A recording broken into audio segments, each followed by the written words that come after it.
This episode of Five Rings Canes on the Five Reasons Sports Network is brought to you by our good friends at Biscayne Bay Brewing. It's the official craft beer of Inter Miami and the Miami Marlins, and it is South Florida's actual independent brewery. Biscayne Bay is owned by local guys who employ people in this community to make their beer right here in South Florida. And Blue, it's a great thing that if you support Biscayne Brewing, you're supporting local business, which is very important to me, but it's also damn good beer. I mean, the fact that these craft beers really hit the spot for me just really gives it the double thumbs up from Donno, as far as I'm concerned. And I know they get the double thumbs up from Blue as well. No doubt. And let me tell you something. It's this last weekend, I really had some time watching the games, watching all the games, watching the Marlins, coming up with a big doubleheader win on Sunday to stay right in the race. Then watching all the college football games, had quite a few. And I enjoy a nice cold brew. Last night I made a nice beef stew. Had a couple of them with it. So yeah, I'm combining. Not just I used to be the type of guy to sit down there with a six and maybe a bag of chips and enjoy. But now I'm having it with sandwiches. I'm having it with my dinner. I'm finding myself, what a product. And I can't say enough about the guys over there. Outstanding people. As you said, it's a local business. And this time, especially during the COVID, this COVID times when everybody's trying to help the local businesses out. Well, this is a local business that you may want to try out because it's just an experience. Whether you have a couple there or have a couple at home, it's what I've been about. So yeah, you're right. You hit that's my sweet spot right now. That's my home run zone, and I enjoyed it immensely. And if you haven't tried it, you deserve to give yourself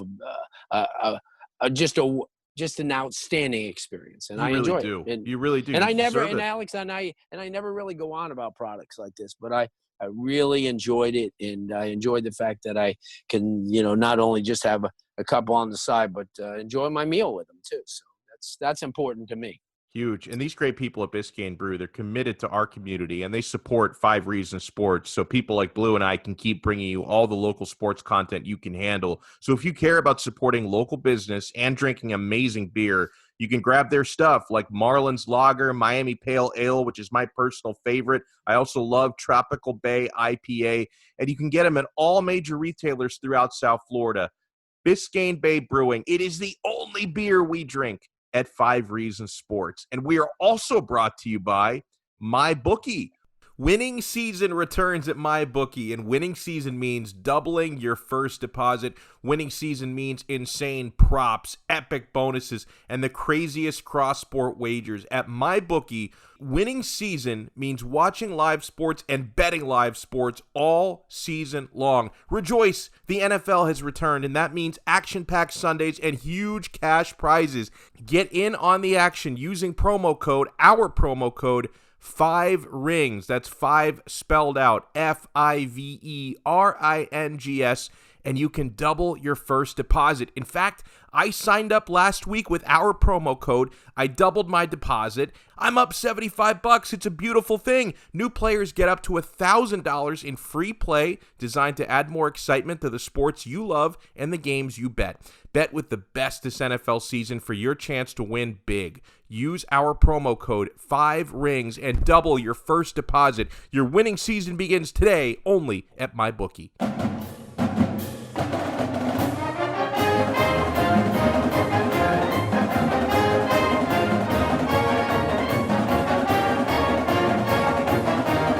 Five Rings Canes here on the Five Reasons Sports Network. Alex Donno alongside Larry Blustein. Blue, how are you? Doing great. A W always puts me in a good mood, and certainly, right off the bat, getting a win is a lot to be optimistic about. Yeah, 31-14. Miami beat UAB in the opener, and it sets up now a top 20 matchup against Louisville. We'll look back at UAB. We'll look ahead to Louisville on Saturday, September 19th, 7:30 p.m. That's actually an adjusted game time. It was going to be a 3:30 p.m. kick, but after the Virginia Tech Virginia game was pulled due to COVID, they shuffled the schedule. Miami's game will now be in prime time. We welcome in very good friend, family member here on the 5 Reasons Sports Network. Does a great job writing about the Canes. Vishnu Parasuraman is with us. Vishnu, you enjoy Miami's win over UAB? College football is back, sir. How are you? Yeah, no, any W is a good one. I think I was probably a lot more upset in the moment than in retrospect. Like I guess what I didn't consider was all of the lost practice time that all the schools had, and that no one was going to look great. Then after Saturday, when I saw everyone else, I was like, we're pretty good here. We're in good shape. I know what you mean, man. And by the way, everyone should check out at 5reasonsports.com if you're still looking for content to digest the victory over UAB. Vishnu wrote a good piece on the website, 5 Reasons to Like the Canes Win Over UAB. And, I actually want to start with what we're going to go in kind of reverse order here, what Vishnu put down as number 5, because this man was the headliner coming in. He's been getting a lot of attention nationally, and that's Miami's quarterback, D'Eriq King. That was a really fun debut from King. We certainly knew, guys, and Blue, I'll start with you.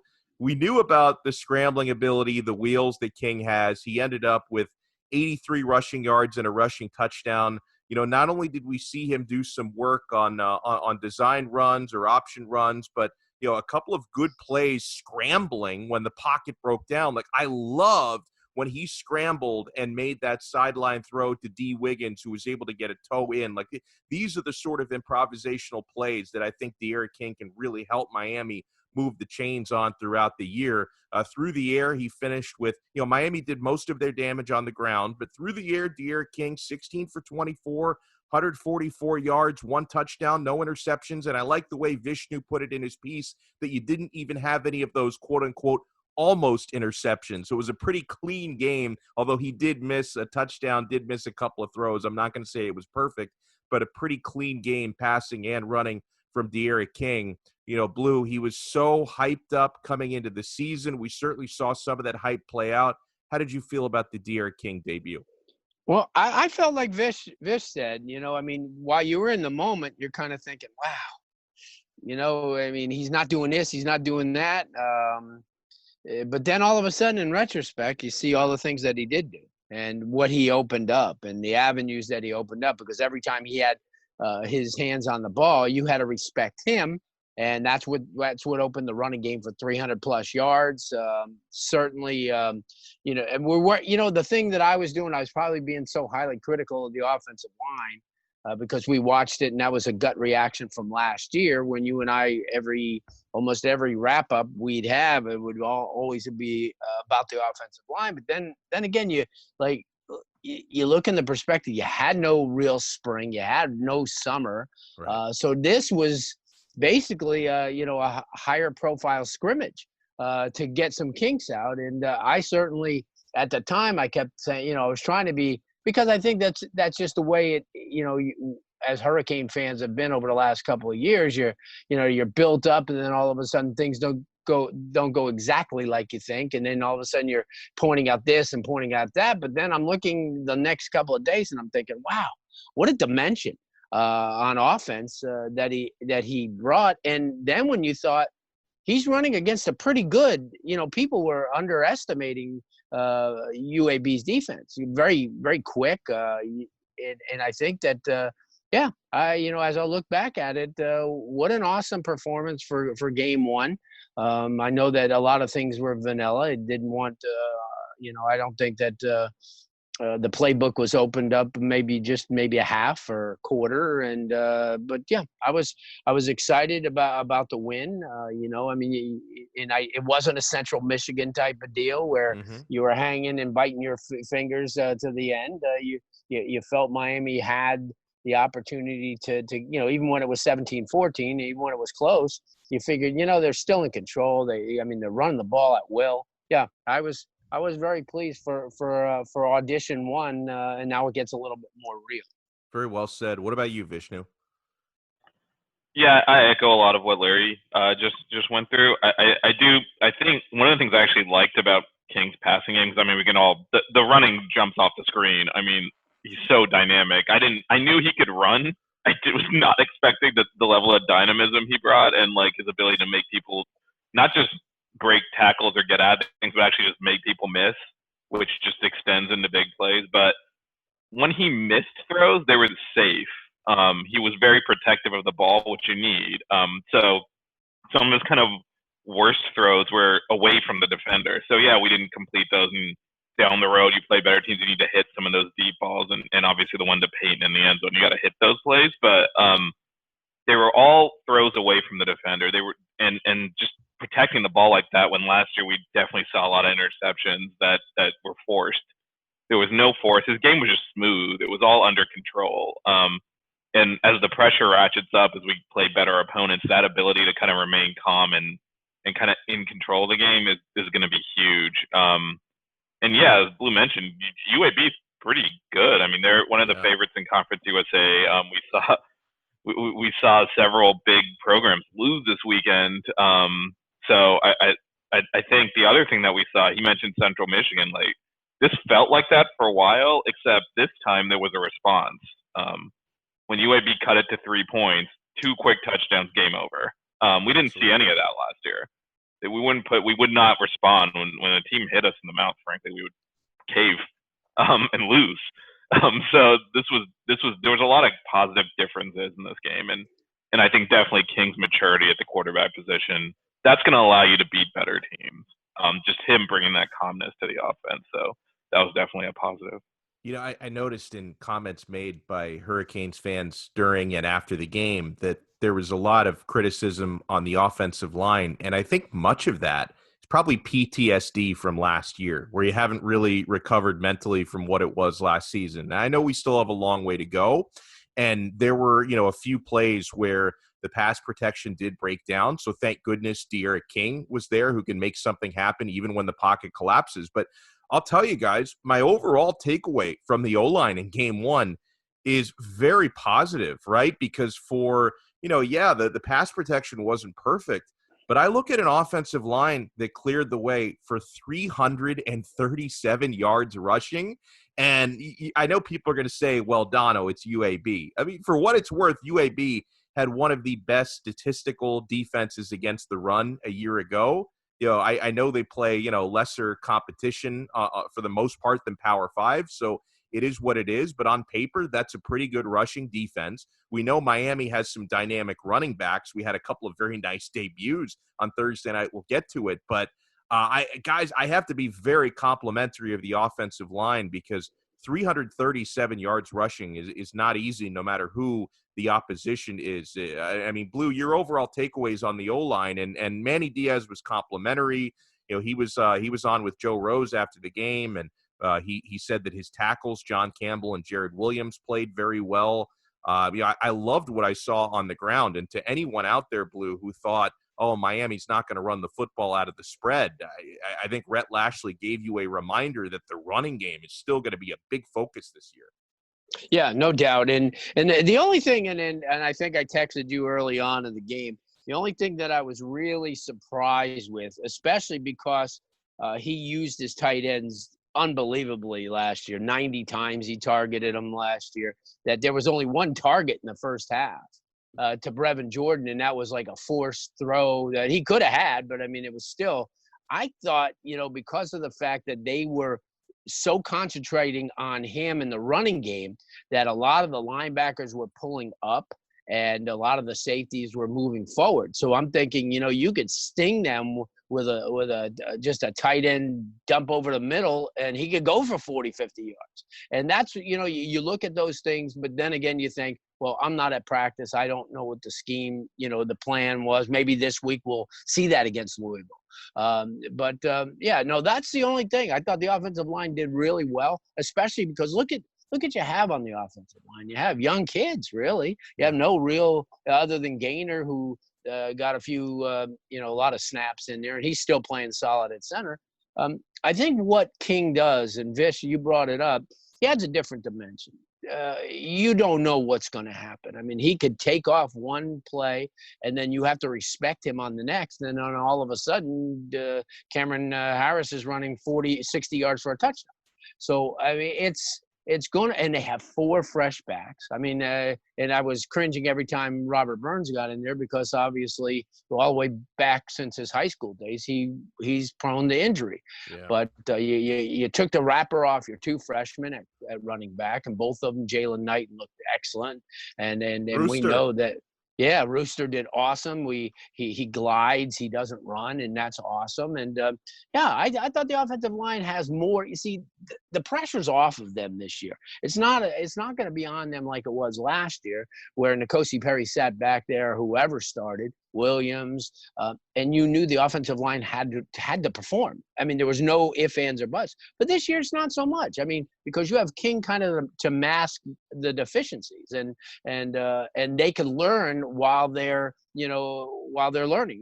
While he's helping them, guide them on offense, they can learn. But yeah, no, I was like I said, that was my focal point, because how many times last year, Alex, did we follow up a game and you and I said, well, they're getting blown back 5 yards. By the time Cameron Harris had the ball against Pittsburgh, he had to bust his tail just to get back to the line of scrimmage, and that didn't happen this year so far. And Vishnu, we can you can comment on the O-line, and we can also segue into the running backs, because you referred to it in your piece. I like the way you said it, a 4-headed monster, but you included De'Aaron King in that. So if you include King, Cameron Harris, Jalen Knighton, Don Chaney Jr., all 4 of them were over 6 yards per carry, over 6.5 yards per carry. In fact, that was impressive. Yeah, and definitely the offensive line gets some credit for that. I think where they were a little short, and Blue referenced this earlier, was there were some pass protection breakdowns in long yardage situations. So I think staying out of those will be important going forward. And then it's the first game. Like, they're not going to be sharp in all their coverages, so you're going to expect some busts. But overall, yeah, the running backs were not getting contacted in the backfield, which is huge. Some of our best runs last year were for 0 yards. And then all 3 of those running backs you mentioned and King, they're all different styles of runner, so it just came at UAB in waves. And I agree with what Blue said about, I was a little surprised that they were so heavy on the run, didn't get the tight ends involved. I don't think Will Mallory even had a target. Brevin Jordan in the second half got some targets, and frankly, it helped open it up a little, those 2 touchdown drives. He contributed to pretty heavily. But I think from Lashlee's perspective, the running game was working. If they're going to let us run on them, just run on them. It was effective to the tune of 330 yards. I mean, we wouldn't get that many total yards last year in games. So I kind of liked that, even though obviously we all want to see it opened up a little bit more, and I think it will have to be. You're not just going to run over better opponents. But what I really liked is if it was working, he just stuck with it. He showed. I mean, I think we conflate spread with like run and gun or Mike Leach offenses. Spread is still balanced. It's really just formation and like how you attack a defense. And he showed if they're going to let us run, we will just run on every play if we have to. We have the horses to do it. And all 4 of those running backs showed they could be playmakers, and that's going to be huge going forward, just in terms of coming at defenses in different waves and showing them different looks. And then, the 3 running backs, they all kind of doing their thing, and then you throw in King just scrambling. It is really, really hard to defend, and it's been a long time since you could say that about a Miami offense. All right. Well, let's talk about some of the overalls from Lashlee's offense. And we'll kind of close the door on the O with this, and then we'll take a look at the defense. Vishnu, I'll start with you, and then Blue, you can jump in afterwards. I don't think, and Blue referenced this, I don't think Lashlee showed us everything up his sleeve. I think he's probably saving a lot for the ACC, and I respect that, because you didn't need your full playbook, thankfully, to beat UAB. But what stood out to me, and I'm sure stood out to everyone, Vishnu, was the tempo. Miami ended up running 78 plays. That actually excludes plays that were called back for penalties. So I think if you look at overall, it was more like 82, 83. But officially it goes down as 78 plays run. The pace was evident. I was listening, of course, to the radio broadcast, and Don Bailey Jr. didn't get too many chances to jump in and talk because it was just Joe Zagacki going from play to play to play to play with no huddles. It was very, very interesting. How much, Vishnu, do you think Lashlee held back, and what do you make of the tempo? Because this is something I've really been looking forward to now for the entire offseason. Yeah, I'm sure he held some stuff back. You're never gonna use your whole playbook against UAB, but I also think part of it was the run game was working, so why force the throw? I think a good offensive coordinator will look at what's working, what the defense is doing, and adjust to it. And if that means throw on every play or run on every play, they would do that. There's definitely more stuff in the playbook. I mean, our receivers didn't do much, and they're younger too, so they're going to need to grow into the season. So there's more meat on that bone, but the tempo, yeah. I mean, this is another thing where we use spread to reference a lot of things. That's not necessarily spread. That's just playing faster, and right. That's something that this program has needed to do for more than a decade. When you have better athletes, and we know South Florida turns them out, and Miami gets their share of those. We can talk about quality of team and how the team's been playing, but it's very rare for a Miami team to show up and not have an athleticism edge.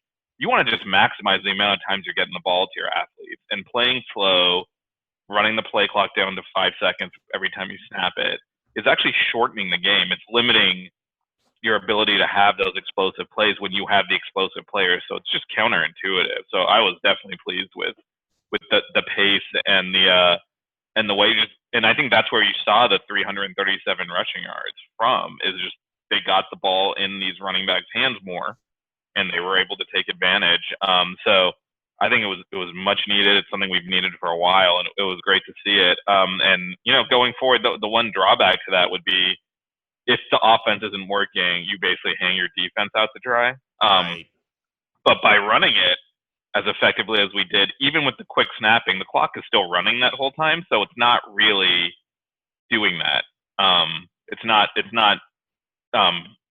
just totally messing up the balance of the time of possession. So if we can run the ball well, I mean, that's just even better. Now you're actually not necessarily just hanging the defense out there, and you're going quick but not rushing, and you're really doing some good things there. And that was a breath of fresh air. It was an adjustment for me too. I usually look down, take a swig of a drink or something, and I was like, oh crap, the ball's being snapped already. It was hard on the camera guys too, because sometimes they were showing the replay from the previous play, and then when the replay's still running, Miami's already running the next play. So it was, because I was watching on TV and listening to radio because I was working the broadcast, but it was like a weird adjustment for TV as well.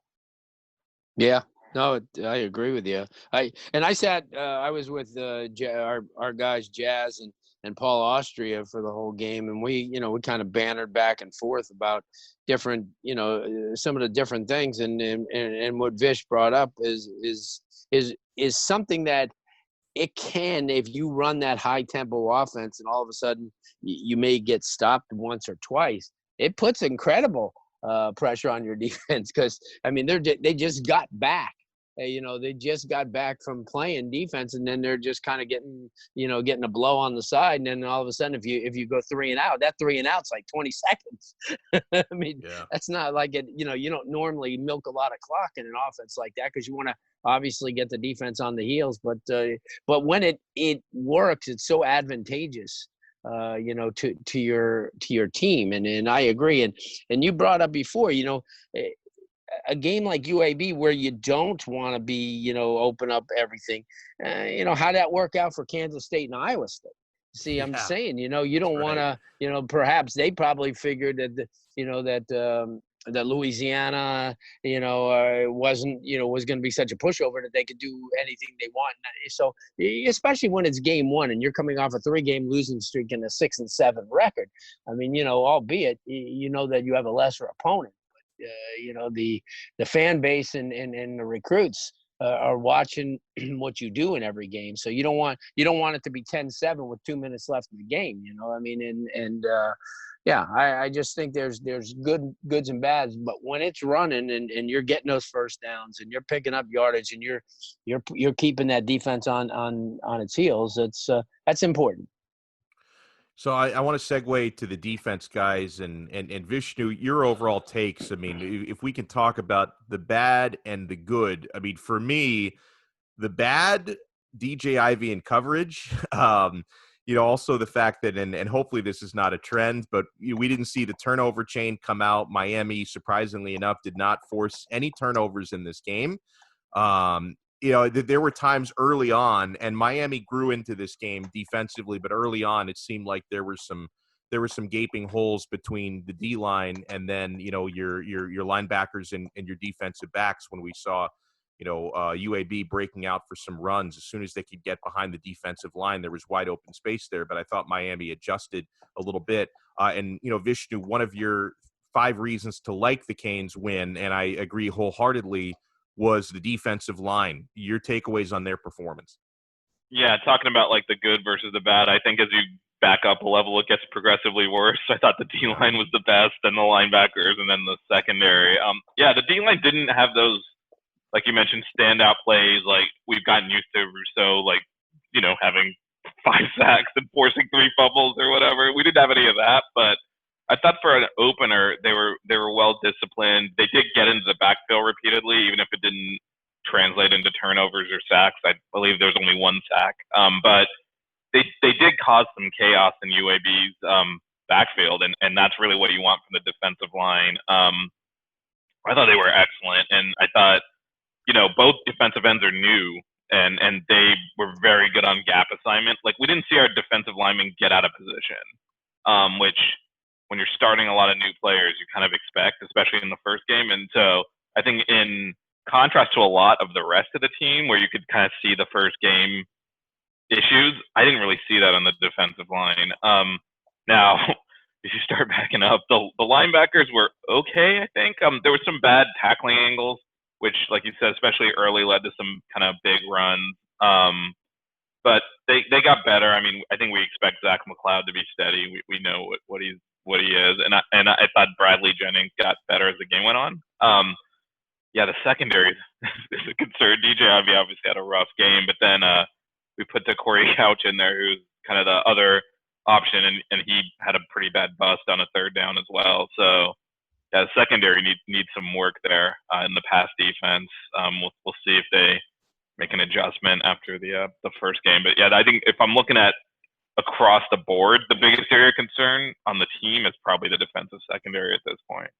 You agree, Blue? Yeah, no, definitely. And we made a big thing about Jennings starting over Brooks. Brooks was in on play 5.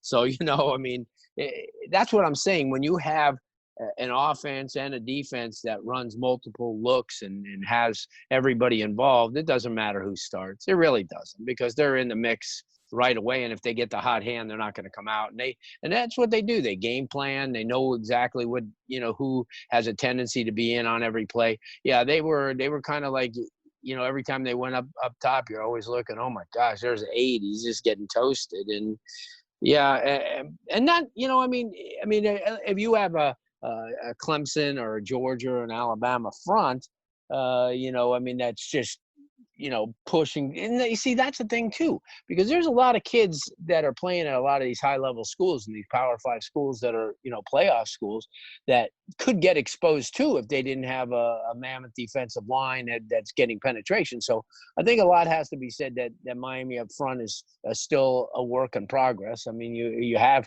like you said, 2 new ends, although they play very well. And then you have Nesta Silvera, who's feeling his way in as well. So I think when things improve up front, you're going to see the secondary get a lot more confident, and because that could happen anywhere. I mean, you give anybody time, and they certainly had a couple of receivers that could run. See, that's what I try to explain to people. When you recruit nowadays, you're going to get kids. I watched the Louisville Western Kentucky game the other night, and I was watching the kid Jacour Peter Patterson or from down here, from Western Kentucky, give Louisville fits. Yeah. Because he had speed, he got in the secondary, so that's going to happen. I mean, that's obviously going to happen.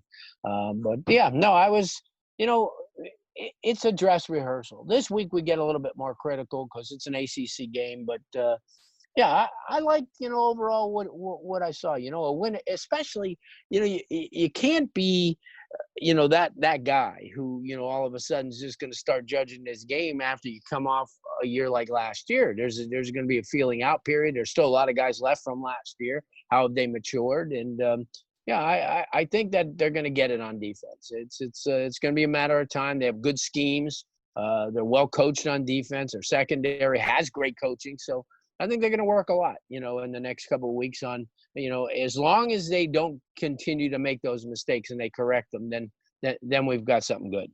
Before we move on to Louisville, I want to comment on one more thing from Vishnu's 5 takeaways on 5reasonsports.com, and that was the kicking game. I mean, guys, Jose Borregales, everything was right down the middle, 4 extra points, field goal.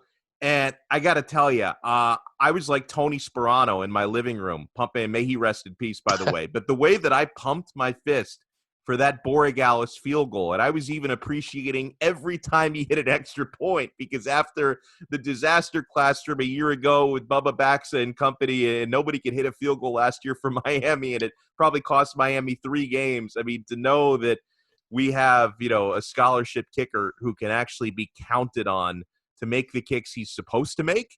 And, if his career at FIU is any indication, once the kicks get, longer and you're in higher pressure situations and you're around that 50-yard mark, I think he's going to hit some big ones this season as well. Was not called upon to hit any big ones against UAB, but I think we're going to have situations like that throughout the year. So I was not only relieved to see him making kicks, I was thrilled to see him making kicks. I mean, Vishnu, I thought you said it so well in your piece. I'm glad you gave a nod to the kicking game because it deserved it. Yeah, and then I was actually surprised at the end of that first half. They had an opportunity to try up. It was a bomb. It was like 55, 56 yards and kind of tried a Hail Mary, and then King ended up scrambling. But I was like, let the kid rip here. He's hit a couple of 53-yarders in his career, so he's got a leg. But yeah, I think, and then again, watching Saturday makes you feel even better when you see all the missed kicks. Just to like you said, we're not asking for him to just be the greatest kicker in the world. Just make the kicks that you would expect a kicker to make, and he definitely did that, and that was huge. I think another thing too is his kickoffs. All 5 of them deep in the end zone. Didn't see, that's the thing last year. If you look at some of the games, Miami gave the opposition such great field position, and that put a lot of pressure. So I think that was another thing when they had to go long fields all the time. After the kickoffs, a lot of people didn't, really, you kind of take that for granted, but you shouldn't. And Lou Headley. I mean, now you've got 2 guys that you can count on, and I know that's a small thing to some, but for UM fans, that's everything. And of course, support for 5 Reasons Sports and our 5 Rings Canes pod is brought to you by Manscaped, who is the best in men's below-the-belt grooming. Manscaped offers precision-engineered tools for your family jewels. They obsess over their technology developments to provide you the best tools for your grooming experience. Blue, there was that time. Yep. I was a younger man. I was a naive man. I'm in my early 20s. I didn't know about the manscaping technology. I didn't understand that, hey, using the same trimmer that I use on my majestic beard, probably shouldn't be using that downstairs. I was, let's say, preparing the family jewels for what was a very promising hot date later that evening with a 5-star prospect, all right? 24/7 composite rankings had this as a 5-star prospect. And I thought, you know what? Maybe doing a little trim is a good idea, but I didn't have a manscaping technology. I didn't have a lawnmower. I bring out my beard trimmer. And long story short, because if I told the whole story, it's a horror movie. There was a lot of pain and a little bit of blood, and I realized never again. That was not a good idea on my part. And so I came to now realize that Manscaped has redesigned the electric trimmer. The Manscaped engineering team spent 18 months perfecting the greatest ball hair trimmer ever created and just released the new and improved Lawnmower 3.0. Their third generation trimmer features a cutting edge ceramic blade to reduce manscaping accidents thanks to Manscaped's advanced skin safe technology. When I tell you this is premium, I mean premium. The battery will last up to 90 minutes so you can take a longer shave. The water resistant technology allows you to groom in the shower, and one of the coolest features is the LED light, which illuminates grooming areas for a closer and more precise trimming. And how about this? They've also upgraded to a 7,000 RPM motor with quiet stroke technology. I mean, Blue, this is more technology than we have at the International Space Station in some cases. Well, and that's a lot of technology, I'm telling you. So, I mean, I'm telling you, I marvel at your story all the time. And I think the best thing is that you could take your time in the shower where you're a lot more relaxed. That's the best part of it. And you know, you feel more at ease. You're not you're not pressured. And yeah, I mean, you know, and I mean, there's everybody out there listening, guys. You know, I mean, this is what you do. This is part of life, and certainly something that you guys are going to. If you haven't already discovered this awesome product, you will. And listen, it's nothing to be ashamed of. I mean, you know, being clean, fresh, and ready to go is the way life is. And if you could do that, certainly this is the product for you. And so you won't have horror stories like Alex. And when I talk about this technology, I didn't even get yet to the charging stand. Show your mower off loud and proud, because this intelligently designed stand is a convenient charging dock powered by USB. And if you're listening to me speaking right now, I want you to experience all of this firsthand for yourself. Trim that junk of yours. You can get 20% off plus free shipping if you use our code 5RSN at manscaped.com. Your balls will thank you. Get 20% off and free shipping with the code 5RSN. That's, of course, for 5 Reasons Sports. 5RSN is the code at manscaped.com. That's 20% off with free shipping at manscaped.com. Use the code 5RSN. Let's move on to the opponent for this Saturday, the Louisville Cardinals. And by the way, Miami now ranked 17th, Louisville ranked 18th. This is a top 20 matchup. College game day is going to be at Louisville before this game. So really kind of under the radar. This is, and we knew this was big for Miami, obviously the ACC debut, but this, you know, went 0 to 60 pretty quick. The game was moved from 3:30 to 7:30. Both teams are in the top 20. So this becomes a really big matchup. All of a sudden, Louisville beat Western Kentucky last week in their debut 35-21. Now, if we rewind to last season, Miami had their most complete performance against Louisville in a 52, I think to 21, I think was the final score. 52-27 was the final score of that game. So we hope we can repeat some of that magic with De'Aaron King now at quarterback and a spread offense. I mean, to me, Blue, and I'll start with you on this one, I certainly have respect for Louisville's playmakers. Mikhail Cunningham this past week just had a career high with 343 yards and 3 touchdowns against Western Kentucky. They have talent at running back with Javian Hawkins and Hassan Hall. They have talent at receiver. Des Fitzpatrick and Braden Smith both had big games. Tutu Atwell is very dangerous. I mean, one of the standout plays last week, Blue, was actually not such a great throw by Cunningham, but Des Fitzpatrick kind of snatched it out of midair when it probably should have been an interception, and then he took it 70 yards for a touchdown. So there could be a lot of scoring in this game. Yeah, well, first of all, since that last meeting, Louisville's 5-1 was the only loss coming to Kentucky, in-state rival, and a pretty good SEC team, an emerging SEC type of team. This is Satterfield is a really good coach. He's completely turned around Appalachian State. And, you know, you see that the success that they're still having, even, you know, he's been away for a couple of years. Great coaching staff. They're recruiting with the big boys now. They've come down in South Florida and bump heads with a lot of FSUs in Florida and Miami all the time for athletes. And yeah, this is a program where this Saturday they can make their mark. a win over Miami in a game like this. And they're much improved in all phases of the game. Remember, he kind of took over a mess. They were kind of a mess when he took it over.